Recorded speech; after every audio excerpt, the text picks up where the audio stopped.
क्या हुआ आपको? आज आप इतने घबराए हुए क्यों लग रहे हो?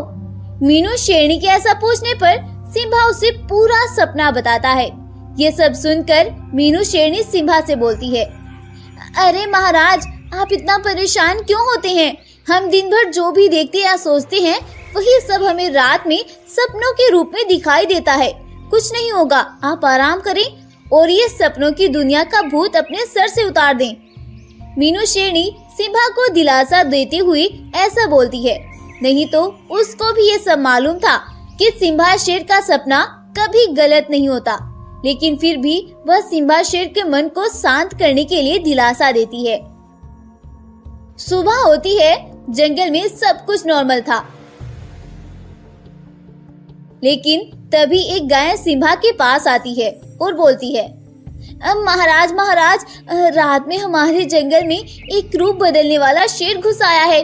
मैंने रात एक पेड़ के पीछे छुपकर उसके अलग अलग रूपों को देखा है महाराज, और जब मैं सुबह होने पर जंगल में निकली तो मुझे पहाड़ी के पास काफी सारे जानवर मरे हुए भी दिखाई दिए। मुझे तो लगता है कि वो सब उस जालिम का किया धरा है। गाय की बात सुनकर सिम्बा को अपना सपना याद आ जाता है जो उसने रात में देखा था, और उसका यह सपना भी सच हो जाता है।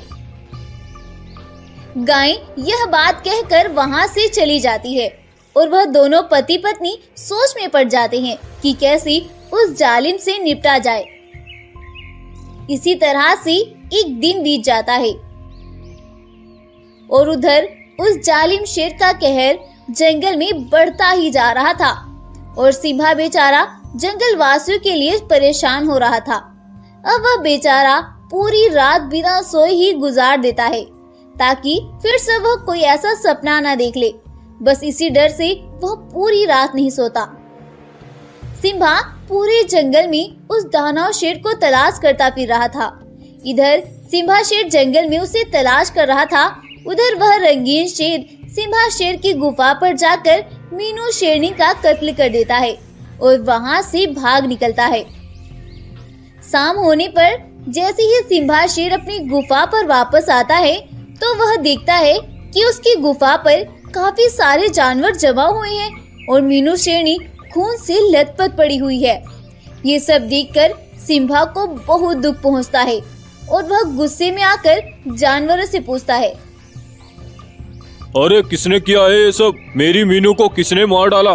गब्बर शेर के ऐसा पूछने पर जानवरों के झुंड से एक हिरन बोलती है, महाराज महाराज, वो यहाँ भी आया था, उसी ने मीनू शेरनी का ये हाल किया है।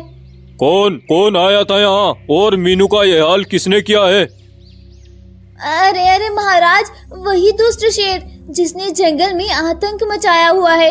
वह आज सुबह यहाँ आया था और मीनू शेरनी पर हमला करके उसको मार कर भाग गया। सिम्बा शेर अब बहुत पछताता है कि अगर वह रात में सो जाता तो शायद उसे सपने में यह सब भी दिख जाता और वह अपनी मीनू शेरनी को बचा लेता, लेकिन अब यह तो हो नहीं सकता था। जिस सपनों की शक्ति को आज तक वह बीमारी समझता था, आज उसे उस शक्ति की हकीकत समझ आ गई थी, क्योंकि अगर वह सोकर मीनू शेरनी की मौत देख लेता तो शायद वह उसको बचा सकता था, लेकिन अब पछताने से क्या हो सकता था। अब तो वह अपनी पत्नी और सभी जंगल के जानवरों की मौत का बदला लेना चाहता था और अपने जंगल में शांति लाना चाहता था। रात होती है और आज रात सिम्बा शेर सो जाता है और सपने देखने लग जाता है और वह सपने में देखता है कि वह जालिम शेर जंगल में एक पेड़ के नीचे एक गाय का शिकार कर रहा है। ये सब देखकर सिम्बा शेर एकदम से उठ जाता है और रात में ही वह वहां जाकर छुप जाता है।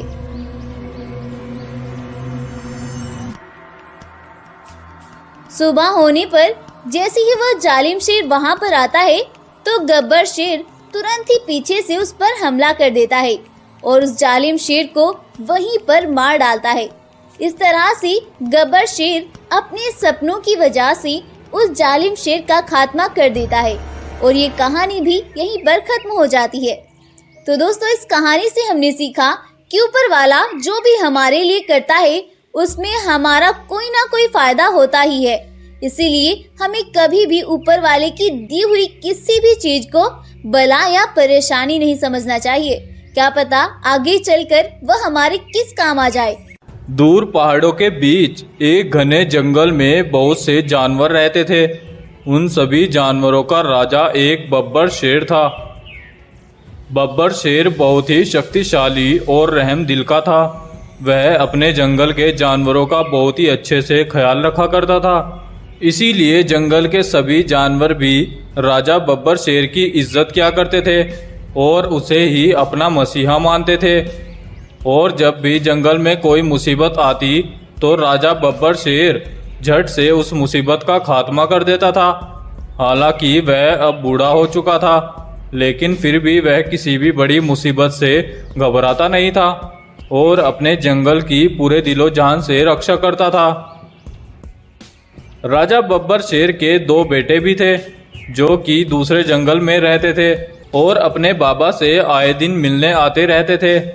लेकिन वो कभी भी अपने बाबा के पास नहीं रुक सकते थे क्योंकि वो दूसरे जंगल के राजा थे। राजा बब्बर शेर के दोस्त के मरने के बाद राजा बब्बर शेर ने अपने दोनों बेटों को उसके जंगल का